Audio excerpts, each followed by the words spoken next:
The entire process of converting gold into bracelets and other things is excellent.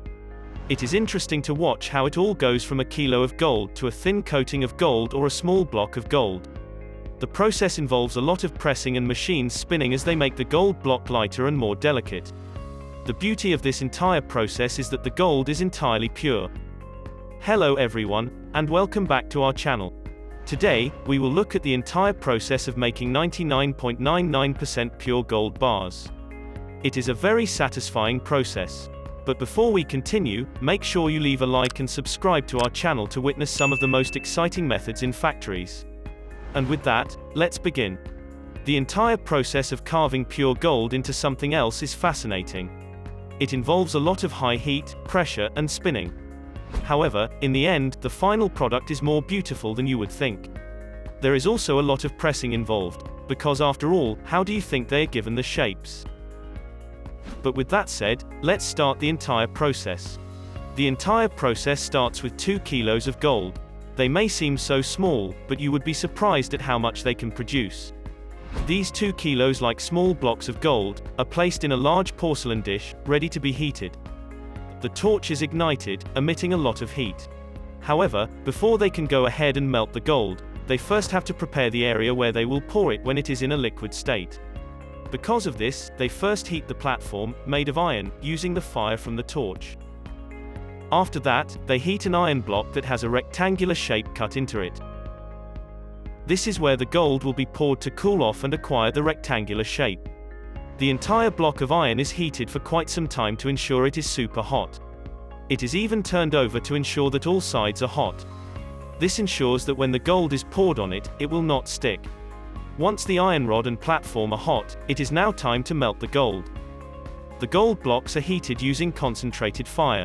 As this happens, the iron rod is still being burnt so that it does not cool. The gold blocks are heated with full fire until they become entirely liquid. To better understand how much heat we are talking about, gold melts at a temperature of 2000 degrees Fahrenheit, which is about 1064 degrees Celsius. Once the gold is liquid again, it is poured into the space in the iron block, which has also been placed on the iron platform. The liquid gold will behave like any other liquid and take the shape of an iron block. Once it has filled this area, it is gently heated on top, then left to cool. And once it has cooled and solidified, the iron block is gently tapped so that it can detach from the gold bar. The gold bar is then taken and placed in water for it to completely cool and solidify.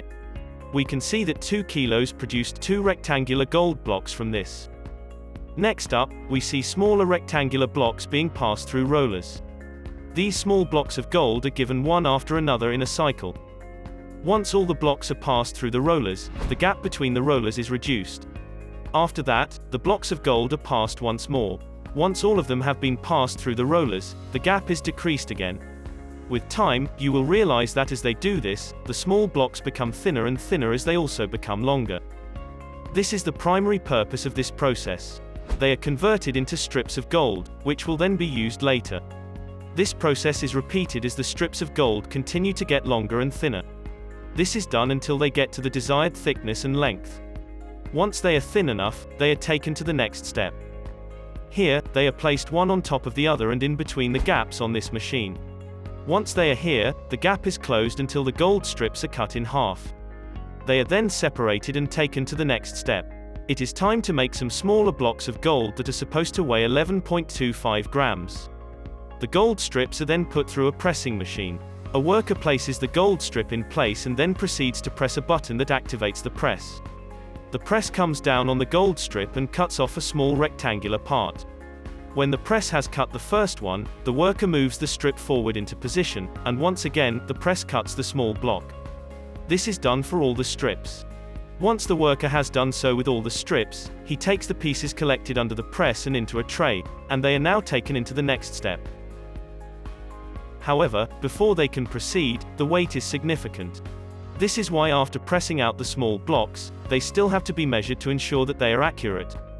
Therefore, workers go block by block, ensuring they are all equal in weight. If one is discovered to be a little overweight, the worker scraps off a little piece from the edge and measures once more.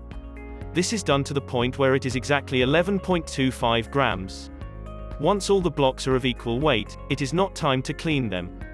They are all placed in a large container that has some iron beads, and they are all rolled around.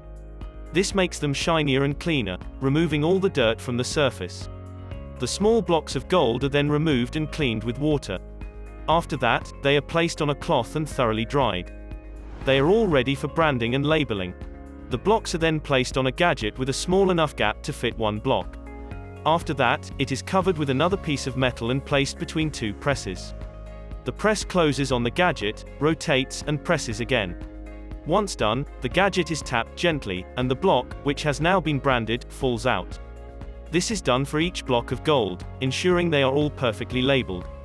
Finally, these blocks of gold are placed on cards, which need to be laminated. The cards are arranged with the help of a platform, and then a thin film is set on them. Next, the machine presses the cards with the thin film, and they are now laminated and ready for the market. For the bracelets, it all starts with a thin strip of gold. It is passed through some screw-like rollers. These rollers are special because the teeth keep getting smaller as you move towards one side. Therefore, the strip starts from the largest end to the smaller gaps. By the time it gets here, it is very thin. However, it needs to be thinner than this. One side of the thin strip is almost flattened and passed through a nut-like piece. The strip is pulled through to give some allowance for the next step.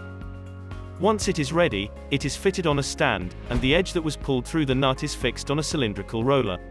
Once the machine is activated, the strip is pulled through the nut and coiled onto this roller. When it's completed, the coil is removed and placed on another platform with some pillars. The nut is then changed, and one with a thinner gap is taken. The process is repeated, and the gold coil is made lighter and thinner. Once the coil is thin enough, it is passed through a set of rollers and through a very thin gap. Here, as the coil is being pulled through all the rollers, there is a part of the machine that is engraving the coil in a spiral pattern. On the other hand, a gold block is being passed through a set of rollers like in the beginning. This is to make it thinner than it is. It is passed through these rollers several times until it is of the desired thickness. Once done, the thin strip is cut into equal rectangular pieces and placed on a press. The press cuts some thinner strips, which will be the bracelets. The ends of these strips are punched with a hole each as the sides are grooved. Next, the spiraled strip is wrapped around this grooved thin strip from one side to the other. This forms some form of pattern that is appealing. After that, the half-completed bracelet is bent to form a half-complete circle. The edges are then fixed with small chain links and burnt into the edges. The bracelet is now complete. So, what do you think of the entire gold processing process? Feel free to let us know in the comments section below.